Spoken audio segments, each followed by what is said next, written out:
Now on BBC Two, the Super League show, presented by Harry Gratian. Wakefield Trinity Wildcats and Martin Sadler, editor of the Rugby League Express. Plenty from both later. And we'll also have more from the rant line. But let's get straight to our action. Now, the bookies make Leeds and St Helens the two favourites to make the grand final at Old Trafford in October. Friday night saw their first clash of the season. Our commentary team at Headingley, Bradford's assistant coach Steve McNamara, and first, Dave Woods. Well, it may only be the second week of the season, but here's a contest to light a few fireworks. It could be an explosive, eye-catching occasion here tonight. And there's the first big bang of the evening as well. Paul Anderson with the initial drive for St Helens. The last time Saints were here, they lost by 70 points to 0. They've been reminded of that often enough this week. I don't think anyone inside this ground will expect anything like that again tonight, but Steve McNamara, Tony Smith knows his side are in for a real contest tonight. Certainly are, but Leeds are a champion side and they're in great form at the minute, even at this early stage of the season. It's going to take a special effort from a special team to knock them off the perch. Saints have got them qualities, just wonder if they can produce it tonight. Well, they both have opening day wins under their belts. Leeds at Hull last week, of course, and St Helens at home to witness, and Leeds have their first touch through Richie Manners. But he's lost it, and the referee says play on, and here is Jamie Lyon, who's held up only 5 yards away. What a start here this could be for St Helens. Sculthorpe within a couple of yards of the line. This is Hyam from dummy half, tries to push it wide. Graham is that close. Hyam waits again. The ball is left to Sculthorpe. This is Anderson, not going too far forward, but there are still 3 tackles here. Hyam again now, little scamper, oh, and it's been intercepted, and it's Maguire. Maguire's away, longs after him, Maguire steps inside.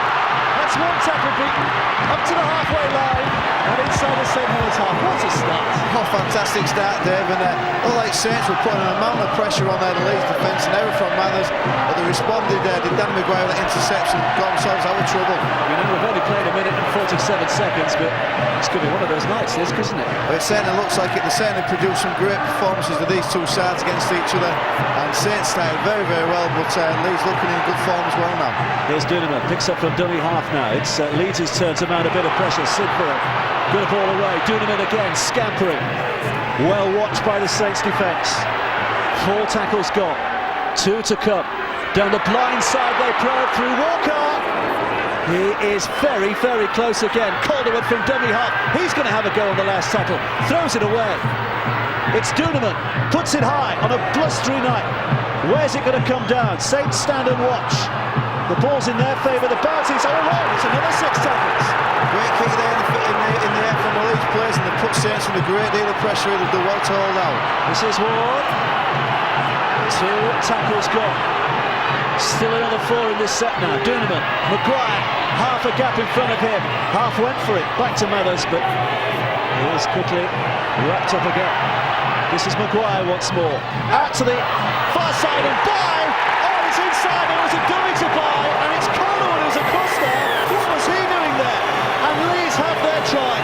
Well, barely 3 minutes played, and it is an explosive start to the game. It's been a sensational start. A couple of errors from both sides there. It was a high kick from the Leeds side, what caused all sorts of bother. Jamie Lyon went for the ball, come up with a fumble, give the Leeds possession again, and they've made the most of it. They've gone down the short side, created an overlap, and they've gone in. Well, this was the pressure that St Helens had, wasn't it? Lyon picking up that loose ball, and then the interception from Maguire. Yeah, Maguire who's sniffing out there, very Gary Schofield style, and he's not gone the full length, but he's gone a great deal. The ball's gone to the far end, they've put the ball up in the air, and like I said, they've come down the short side from Maguire, across to Matt Calderwood, who's come right from the right-hand side wing, up right to the left-hand side of the park. Great dummy from him, and the race is in between the 2 Leeds defenders. Nothing they can do about it. Duneman, little scamper from the veteran Aussie. Maguire's not sure where he's going, so tries to go straight, but not through those 2. Ozard and Anderson providing the welcoming committee. Back to Sinfield again. High and hanging. Seniors underneath it. It might have come off Albert. The referee has given a knock-on.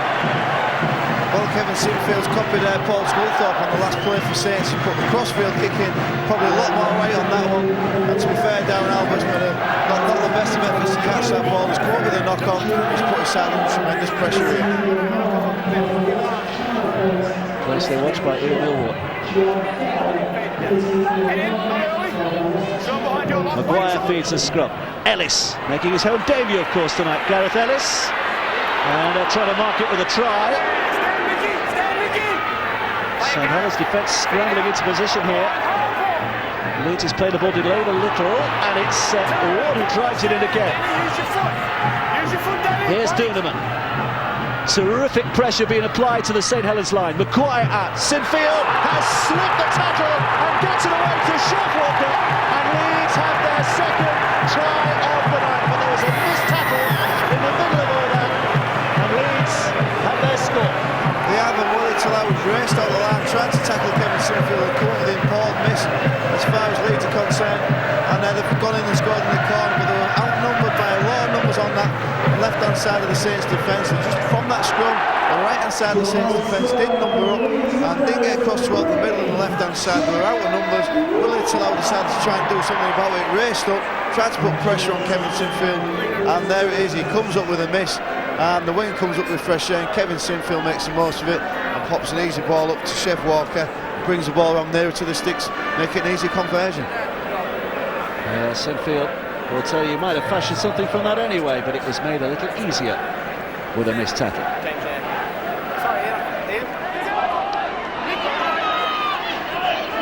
Duneman. Sinfield, took it right up to the line. There was an overlap there. Eventually gets it away, and there's a chance for some free running from Gareth Ellis inside for Mathers. Mathers puts the foot down, but so too does Albert. There's nothing Super League quicker than him, and he needed his pace to get across, but hang on a minute, has it stopped there? Duneman's kick, Hardman takes. Saints back in possession. The Saints are looking good when they've got the ball in their hands. They do look dangerous themselves, but Leeds are exposing them on the edges there. The system what Saints play with the back three, they drop the wingers back very, very early. Leeds are running the ball towards the edge and they're creating a lot of space, a lot of opportunities. Here's Fossard. Some go forward required. They come up with a really disciplined way of playing. They don't come up with many errors, they don't give many penalties away, and it's very difficult to play against.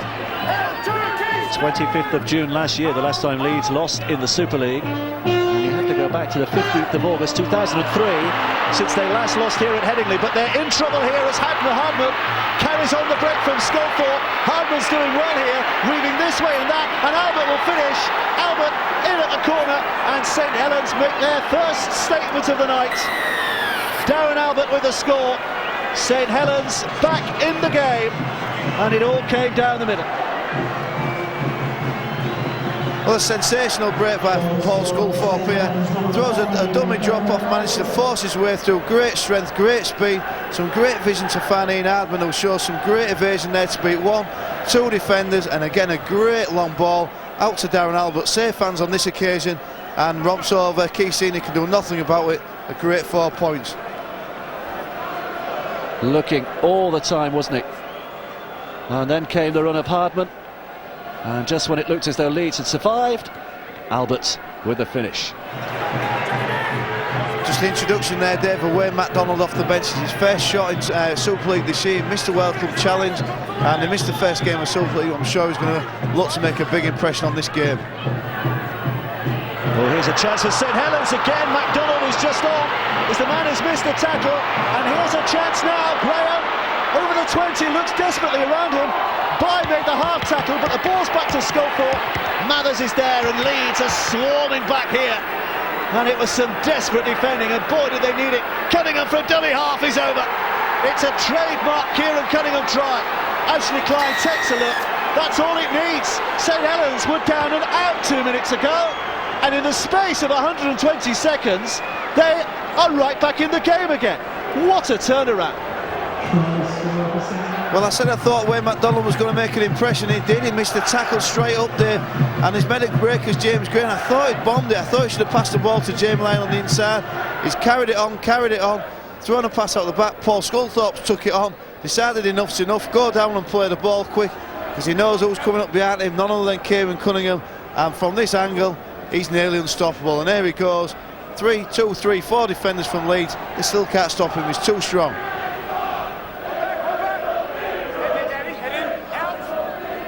Along with the feed, and out it comes. Here's Wilkin.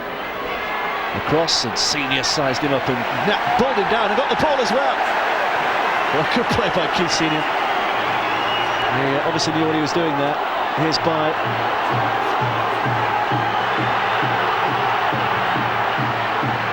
this is Ward.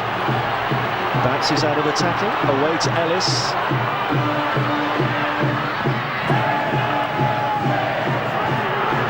They're going to get a penalty here, Leeds. Well, you can hear the referee shouting hell. And if we could hear it 60 yards away, surely they could hear it. That was a silly penalty to go away. Yeah, it was a silly penalty. They're trying to hold him in the air and they're trying to dance around him and take it as long as they can in the air before they put him to ground. They've gone too far with it. Another penalty to Leeds and a great attacking position. And that one-on-one ball seal from Keith Senior from the scrum could be the momentum changer that puts Leeds on the board again. Here's Sinfield, short ball to Walker. Clever stuff from Leeds at the tap. Didn't quite pay off on this occasion. Back to Duneman. It's Ali Lawatiti. What a player to introduce at this stage of the game. On from the bench. Duneman at dummy half. Scrambles down that right-hand side. Here's Calderwood. Steps in from the wing. 3 tackles gone. 5 yards away. Duneman again now. It's with Lawatiti. They can't force their way through. McDonald is going to go down with ball in hand. Still a couple of tackles left. Lawatiti again. Left it goes. Maguire up, fires the ball in, and Mathers takes it.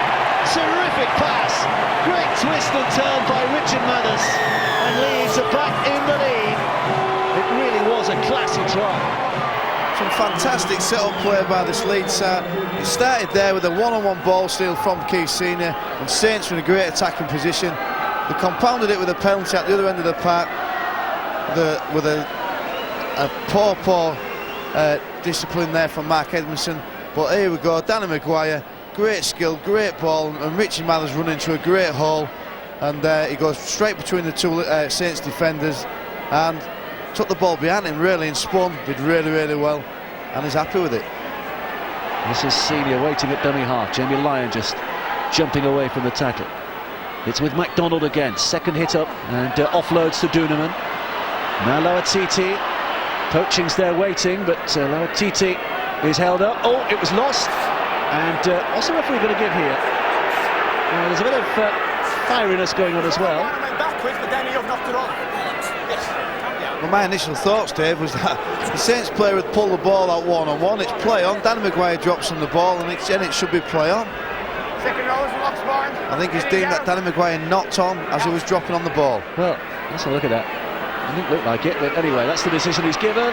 And St Helens have a great position again here now. It's Gardner at dummy half. He'll have to go by himself down that blind side. Tallaght waits. Inside to Wilkin. Wilkin up to the line. Ball in both hands. And down he goes. Cunningham. Back to Long. Long to Sculthorpe. Leeds defence is there in numbers again, making sure there's no chance of the offload from the St Helens captain. At dummy half, it's Hardman. Here's Long, just reaching a little now. Inside to Cunningham. Cunningham's strong, but he can't keep his feet. It's the last tackle here. St Helens looking for something. Long throws it wide. The bounce doesn't help. It's a little chip from Wilkin. Mathers watches it. Oh, and he's let it go. And it's a score. Willie Tallaght got in. Ashley Kine will have a look again here, but it looks as though this is going to be a touchdown. Well, it's going to the video ref. As long as he's onside here, Dave, for me it's going to be a try. And here the ball comes out to John Wilkin. He puts on his left foot. Is Willie Tallaght onside or offside? I'm sure he gets to the ball first and grounds it correctly. The only decision is to whether he's on or offside. And as we look on the replay, he's onside, Dave. He's onside. And here we go for the grounding. Richard Mann's a little bit slow to get there, and it's going to be a try. It's going to be 4 points to Saints with a kick to come. Well, Richie Mathers will look back on that one with a great deal of embarrassment. He should have dealt with it better. Instead, it's 4 points for St Helens. 12 points to 0. St Helens showed their tremendous character and bubbly personality when they got back to 12-12, and then here we are at 18 points apiece. And it's anybody's guess again which way this game will lurch to next. Here's Cunningham. Mickey Hyatt. Darting from dummy half, well delayed tackle, well timed pass rather. It's Bennett now, back to Long. Long scoots away. Great recovery from Coleman. Still, Long's played it after the tackle was complete. So it's a penalty for Leeds. Ian Millwall can't believe it. Well, it's not for Ian Millwall, but I think Ashley Khan on first impressions has got this right. I think Shaw Long was tackled. I think he was held. And he's tried to get up and play on. Well, I'm not sure, Dave. Well, it only needs a hand on the player, doesn't it, when the tackle is made. Has he got a touch on him? Yeah, he must have, hasn't he? I'm not sure. I'm not sure at all there, Dave. I think they could have possibly been outdone by himself. He certainly thinks they have been. Andrew Dillon ranging up to dummy half once more. Bailey twisting away.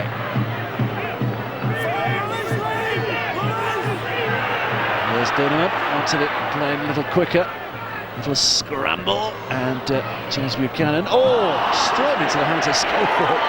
Looks as though he's expecting it. Ryan's held down on the halfway line. He's just looked for a man to pass to, found the man that won't get a shot.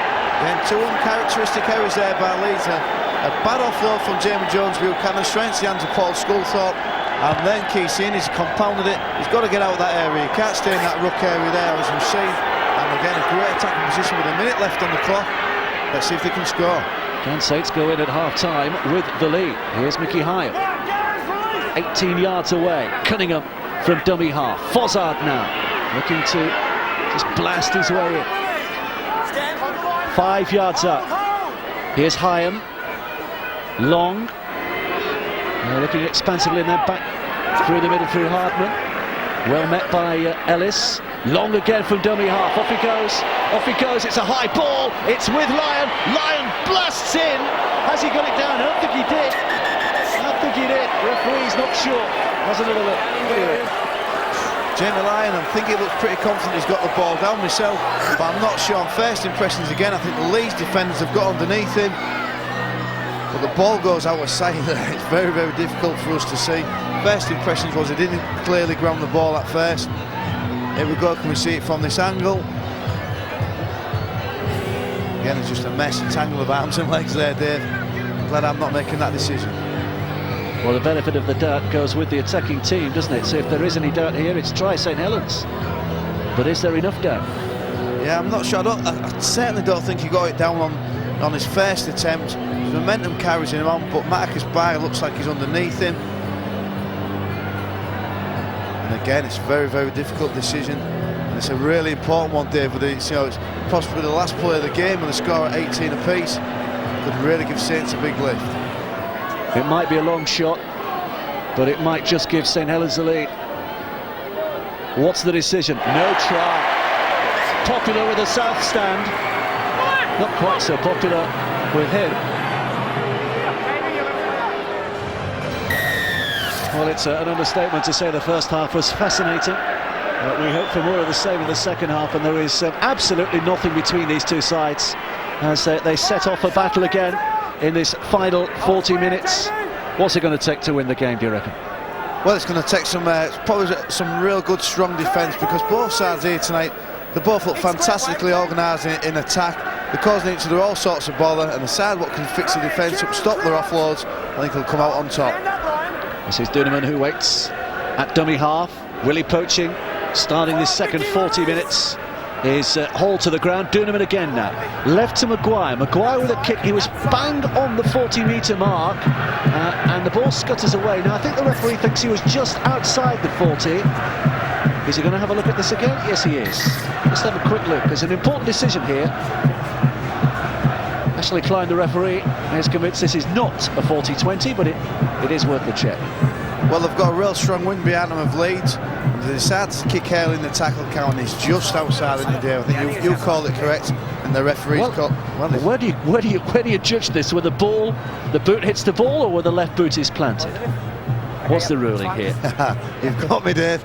I'm not sure. I think it's where his plant foot's landed. I think it was on the red line, which was just across the 40-metre area. So I think it'll be head and feed to St Helens.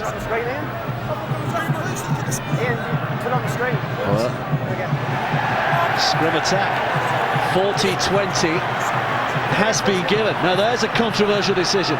He's given the head and feed Leeds his way. And St Helens are not happy here. Yeah, happy. He's gone to the video ref to confirm it. It's come out on Leeds' favour. The Saints players are fuming. Well, Leeds weren't sure. Leeds are adamant, so St Helens are adamant it wasn't, but it has given Leeds a terrific position here now. What can they make of it? Early stages of this second half. Poaching. Just brushes off Gilmore, but finds more St Helens defenders there waiting. Here's Sinfield. This is a little juttering run by Ali Lower-TT. Quickly around him. Gilmore's out on his feet at the moment. If they come right, but they're going left. It's Bailey. Here's Mathers. Just trying to thread his way through. And the ball will be delayed here. St Helens doing the job. Duneman. High to Maguire. Sinfield. And Gilmore was in there. Good tackle from him. He looked to be out on his feet just a few moments ago. Maguire slides it through. Poaching's after it. And he's got the touchdown. Wow. Leeds just finding the Saints defence napping a little maybe. Maguire with the millimetre perfect kick, and Poaching as ever was off on the chase, and Leeds have the lead again. Well, it comes back to the controversial decision on the 40-20, and, well, video referee had a tough call to come up with it. It looked like he, on first impressions, he was outside. The referee gave it inside, attacking head and feed at the scrum, and from that possession, Leeds had come to the way. A great kick through from Danny Maguire, and again, it's another kick what the Saints defence haven't dealt with, and this time it's directly resulted in 4 points. On the other occasions, they did deal with the kick, and it was on the following set where they scored, but on this one, as you can see, Danny Maguire rolling the ball through, pinpoint accuracy. Saints defenders nothing to do with it. Willie Poacham with the try. And Sinfield will add the 2, and Leeds lead now by 24 points to 18. Here's Hyam, now Anderson to Sculthorpe. Nice soft hands from the prop forward on that occasion. Here's Mickey Hyam again, darting forward. Cunningham, long stare, waiting to be popped into a gap, and off he goes. Just about held on to. Saints move it quickly. Sculthorpe, oh, it's good hands again to this. Yeah, bad hands in the end. It looked as though James Graham would turn something improbable into something possible, but it's not held. Well, again, he's forced to pass there, Dave, and you know they're in a good position. Yeah, he has got numbers on the outside, but no need to score on that play. Go down, play the ball, try and get him next play, build some pressure. Duneman. Good dart from dummy half. The thing is, he's not a dummy half specialist. He's doing well in that position, isn't he? Yeah, I think he's made a great fist of it. And again, you know, like you said, Matt Diskin, you know, probably Leeds is one of Leeds' players of the year. That's the think he'd miss him, but he stepped in his boots and he's done a great job for the club. 6th tackle. Sinfield sends it spinning high. That's a good kick. That is a good kick. Calderwood's chasing it here. Calderwood! Oh, he's got it down. Was he onside? If he's onside, this is a try. Well, the referee's not sure. He's put the square in the air. There's a question to be asked here. But you were talking, Steve McNamara, a moment ago about the chase of Leeds, and here was proof again of how well they chased the ball. They do, and he's definitely onside. I'm looking at the replay there, Dale. Not sure that isn't Matt Calder. He's on the outside. So quick to get there. There's always a doubt as to whether it looks offside, but it's probably onside. And again, it's hacked it on. Again, it's Saints who are not handling kicks, are they? Not handling kicks well tonight. And Matt Calder, just as Willie Tlau did in the first half, chasing them kicks to the death. He comes up with the ball, comes up with the grounding. It's testament to Leeds' never say die spirit that they have got a try that might just win them the game now definitively. Calderwood, second of the night, and Leeds with a comfortable lead now. Cunningham. Oh, dropped by Roby, went backwards. Here's Albert. Here's Roby again. Cunningham was in the way, so he delayed the pass to Lyon, who just drops it off, slips it to Wilkin, who's carried it inside the Leeds half, but 3 tackles used up. Higher. Oof, there's a collision. Round the chest, the referee says, from McDonald. Higher. Cunningham. Good hands. Lyon with a chance to shine. Oh, what a ball. Gardner racing through. He's offloaded. Picked up again by Roby. Well, if only they'd scored. Two fantastic passes. They might score yet. Here's Sculthorpe. Sculthorpe, oh, and it's been knocked on by Ian Hartley. James Graham, rather. What an end. But what a ball. What a ball from Jamie Lyon in the first instance. Well, I've just seen probably one of the best pieces of action in Super League for a long time, with that pass from Jamie Lyon out the back, just showing his class. And the corner of the basic area on the other side of the park. And again, it just blows the opportunity for Saints. Higher. South standing, good voice tonight. Not always been the case. There have been times where St Helens have really silenced this big heading the crowd, but looks as though they're going to go home rejoicing now into the final 15 seconds of the game. Taken forward by James Graham. Just short of the halfway line he goes down. Sculthorpe into the final 10-second countdown you can hear. It's the final tackle of the game, this. Might be the final try of the game, the way that St Helens are shaping up. Oh, they've left it behind. Roby picks it up, still going. Roby with a chip. Mathers is across there, and he'll just watch it out of play. And he'll hear the sweet sound in his ears of the final hooter. Second victory of the season for Tony Smith's Leeds side. St Helens made it tough, but Leeds have won by 30 points to 18. It was a game that we're not overly pleased with as far as our own performance. Having said that, there were some outstanding performances in amongst it. Saints threw a whole lot at us and created a whole lot of opportunities, but you know, the never say die attitude was pleasing from our side as well. You know, chased everything right to the end. I thought it was a great game. You know, both teams very entertaining. A lot to like about both teams, and very disciplined the first half. Leeds, you know, penalty count was all their way. So obviously we're in the wrong. We conceded 2 tries in the second half from kicks. You know, I'd love to have a look at that 40-20. You know what I mean? And then if you look at the try they scored, actually poaching actually pushes Gilmore and, you know what I mean, out the road. And I didn't know you could do that. So I'd like to have a look at that, you know what I mean? But overall the skill by both teams was fantastic. You know, I thought, you know, this whole atmosphere here tonight was great. And, you know, there's a lot to like about rugby league and about both teams. What were you not pleased with tonight? We made some Leeds-like errors in tackles. I think our missed tackles was enormous tonight compared to what we normally have. And just some of our systems were broken down like we don't normally do. So, you know, we'll look at that and work hard for next week.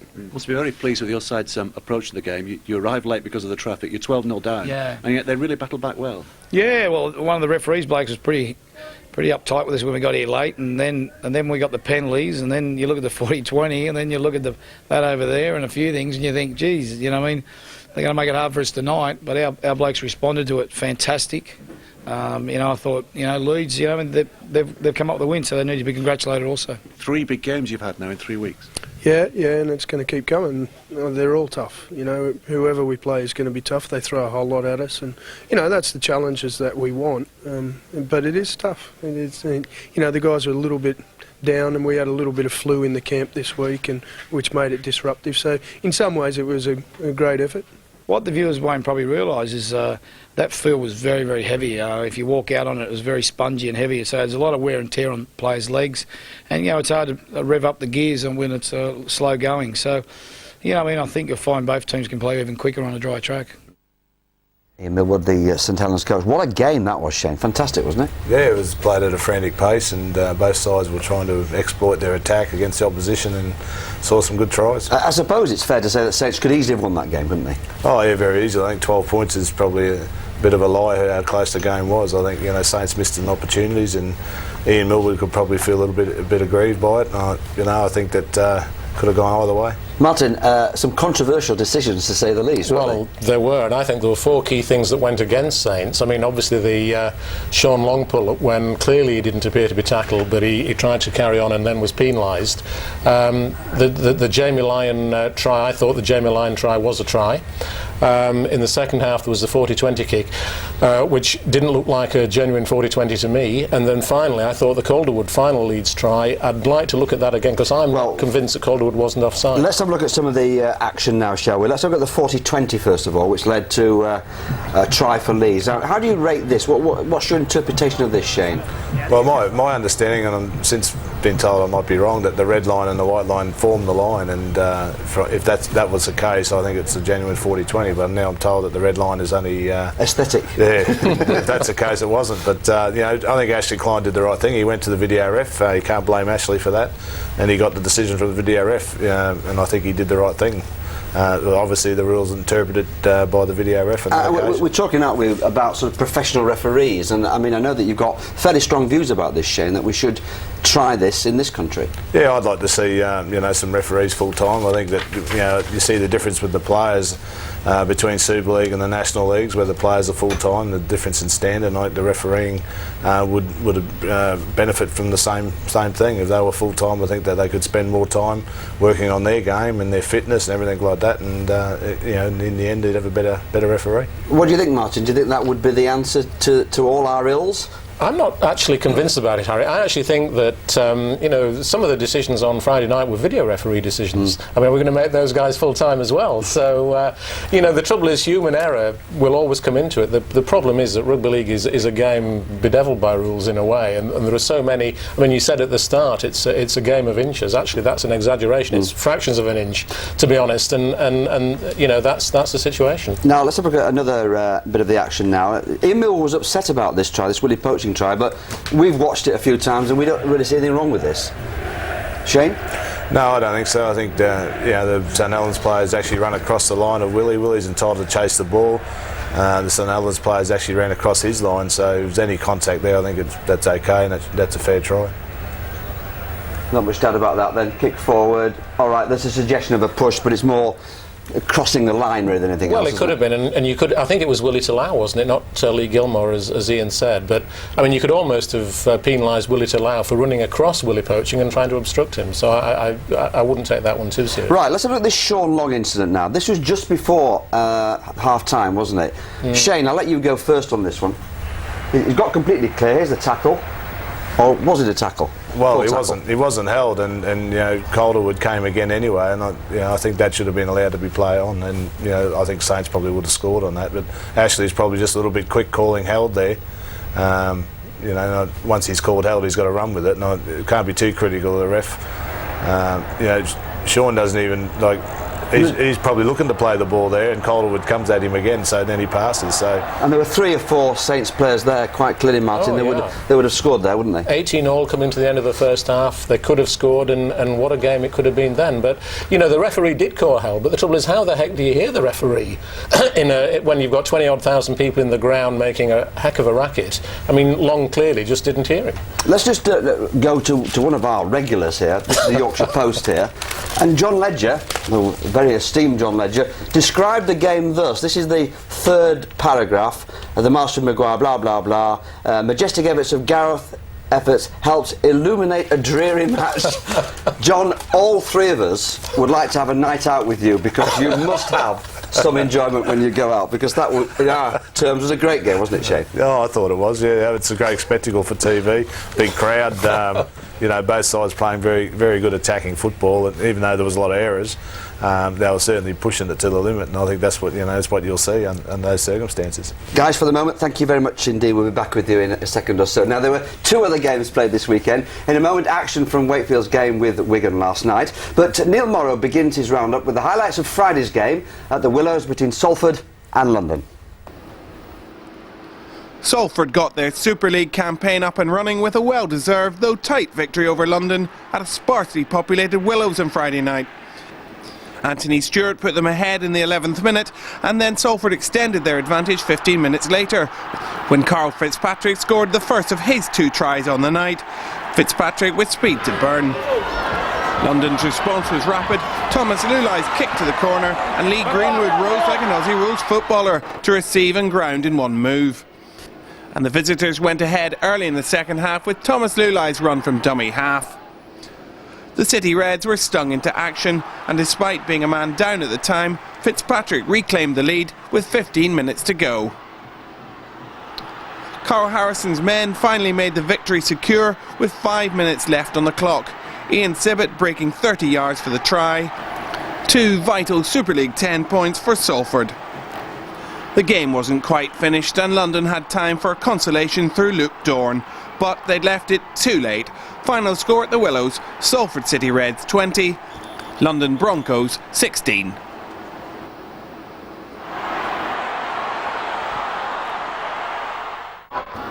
Wakefield were the headline act of round 1 of Super League with their win at odds over Bradford. After a dour start at Bellevue, the Wildcats scored the first try against Wigan when Jason Demetriou finished off a wonderful free-flowing move. As Wigan sought a response, Jamie Rooney intercepted Dennis Moran's pass.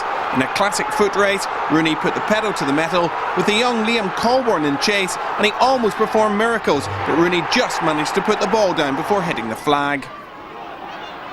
Wigan struck back early in the second half with a well-worked try through Kiwi David Violecki. But it was a wonderful pass by the youngster Colborne that gave the former Parramatta man the simple chance to score.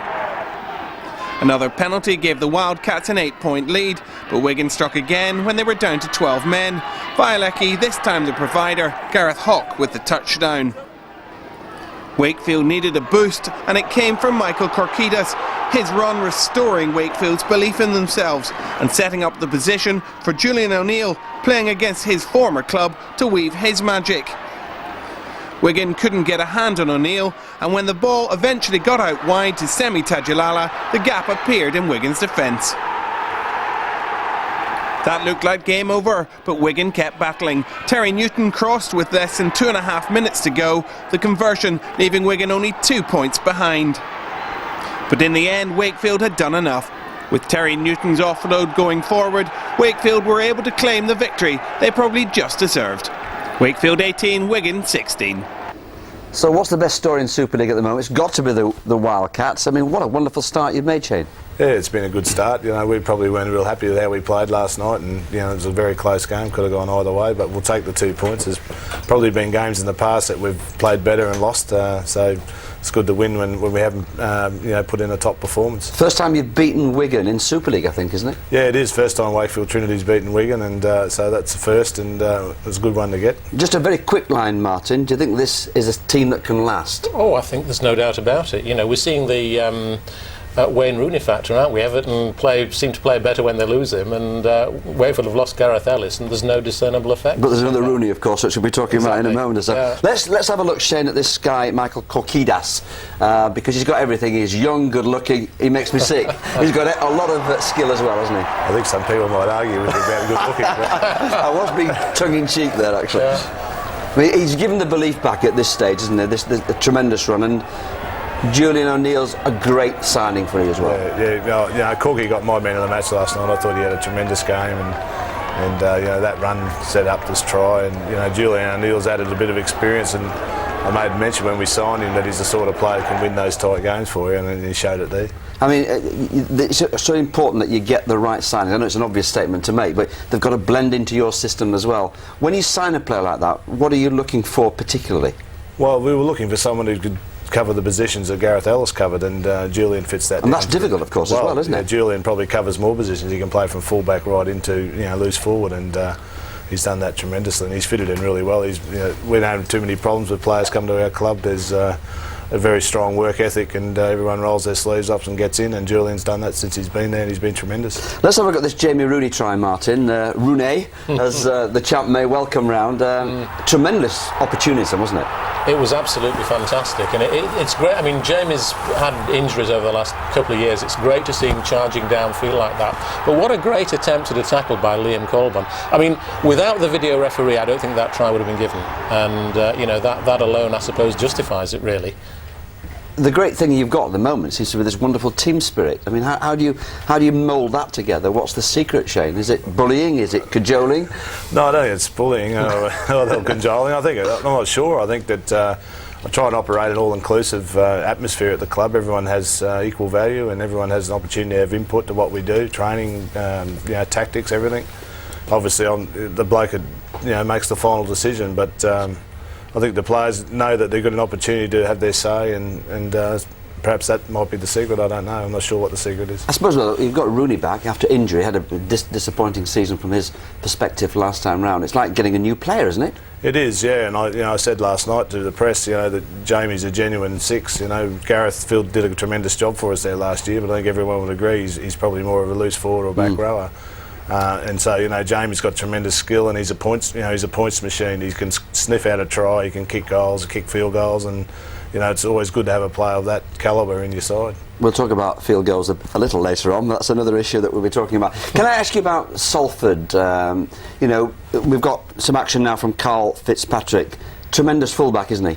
Well, I was there on Friday night at Salford, and I think this player is a magician. He's as good on his feet as anybody in the game. I put him in Danny Maguire's class in terms of his ability on his feet. His pace took that try, and his second try, he almost started from a standing start, and look how he beats the defence there. Just steps inside the full-back, and the full-back doesn't even touch him.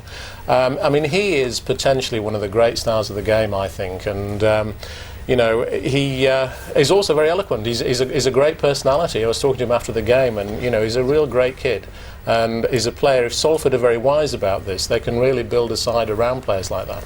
Just going back to the Wakefield thing, Martin, probably ask you to comment first of all. Someone said to me, why should we be surprised that Wakefield beat Bradford last week and beat Wigan? Because they showed last season what they were capable of. Well, exactly, but who can forget that great corkiness display at Hull when he, at the start of the second half in the playoff when he charged downfield. But the thing about doing well in Super League, you've got to take advantage of opportunities when you get them. And last night, Wigan were without Andy Farrell, they were without Brett Dallas, they were without Carney, and they were without Danny Sculthorpe.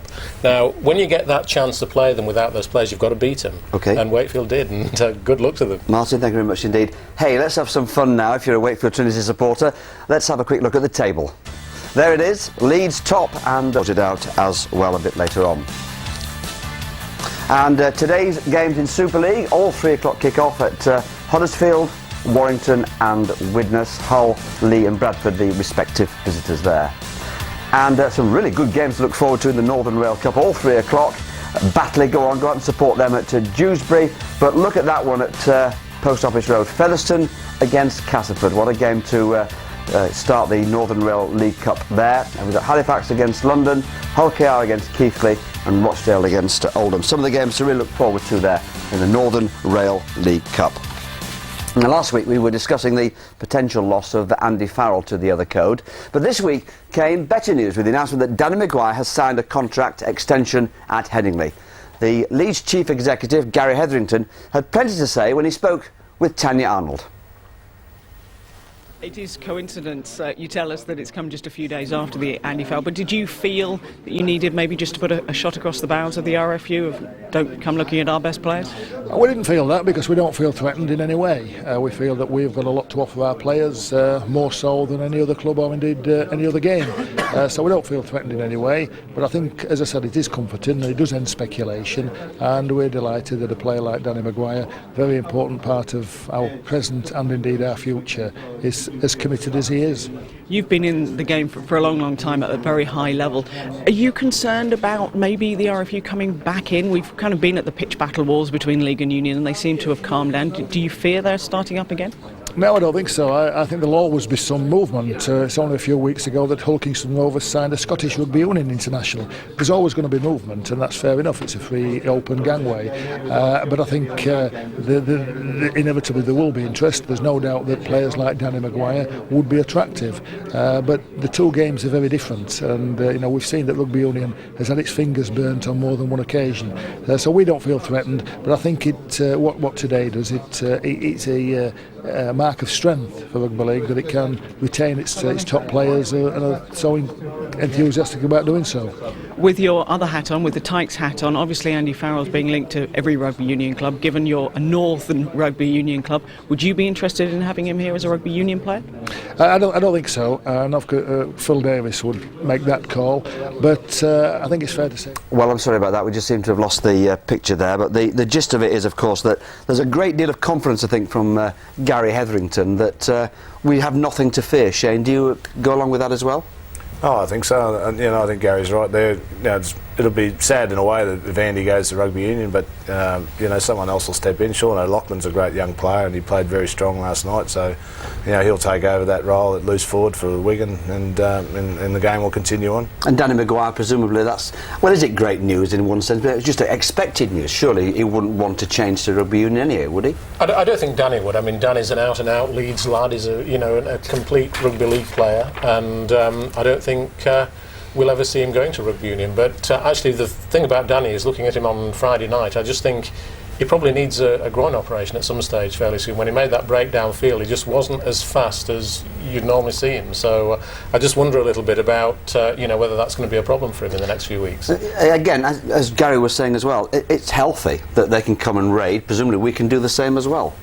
Well, we can, yeah. I'm not sure how the financial side of it matches up, though. You know, with the salary cap and things like that. I'm not sure what the rugby union has that, or you know, the national body can contribute to it. So I can't comment on that because I don't know the facts. Okay, Shane, thank you very much indeed for the moment on that. Now let's go to our rants. We've 2 rants this week. Now first, John Ledger, Bow, who was thwarted by our technology last week, and then Dave from Leeds. Why should we allow the Aussies to teach we English how to speak? If they want to corrupt a sporting tongue, they should try Olympic Greek. Our rugby league vocabulary should be very much alive. Theirs only began in 1908, ours in 1895. If something isn't broken, why deconstruct and try to mend? When a player hands off another, say hand off and not fend. It's stand off, not 5/8, loose forward and not lock. A substitute, not an interchange. A field, not a paddock. It really annoys me deeply, it pains me to the soul, to hear my fellow pommies, Englishmen, talking about a field goal. It's a drop goal, mate, chum. But do you know what really raises hackles? It's to hear people talking about big hits, when what they mean's crash tackles. Footy is a game played by 11 men, rugby league by 2 men more, who pass the ball between them, not offload it from door to door. I admire Australians immensely, but this I've got to say. If you can't converse in rugby league English style, shut your face. Okay, good day. What I want to moan about are Friday night games that kick off at 8 o'clock that are on Sky. Time was when a game in midweek kicked off at 7:30. It had a 10 minutes half time, so by 9 o'clock you were on your way home. Nowadays they advertise them as an 8 o'clock kick-off, so it's usually 5 past by the time they get going. You've got a 20-minute half-time break, so it's going on quarter to 10 to 10 before you get on your way home. Now, if you've gone to an away game, it means you're not getting home, past 11 o'clock.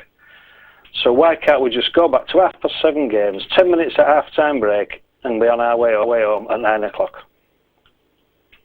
Question. Very simple question. Television, I suspect, is a part and parcel of the answer. You had a bit of a go last week, Martin, when Andy Wilson came on, about field goals and whatnot. Where do you stand on all that then? Well, actually, I agree with virtually everything that John Ledger said there, but the point about field goals is that at League Express, we've always worked towards, in accordance with the international rules of the game, and the 1999 version made it clear that a field goal is the correct term for when you drop a goal during play. Funnily enough, the 2004 rewrite of the rules now says drop goal, sometimes called a field goal. So I suppose you can now use either. It's typical rugby league. We're neither one nor the other really. But when it comes to the rules of the game, I think you've got to use terminology that's there within the rules. But in a more general sense, when you talk about big hits and fens and all that sort of, I'm with John. I prefer the English terminology. Shane, what about you? Where do you come in on that as a slightly biased point of view, perhaps? Well, I'm not too bothered. I think probably use both. I know I've picked up the terminology standoff and loose forward since I've been in this country, because if you say lock, no one knows what you're talking about. They think you're talking about the door.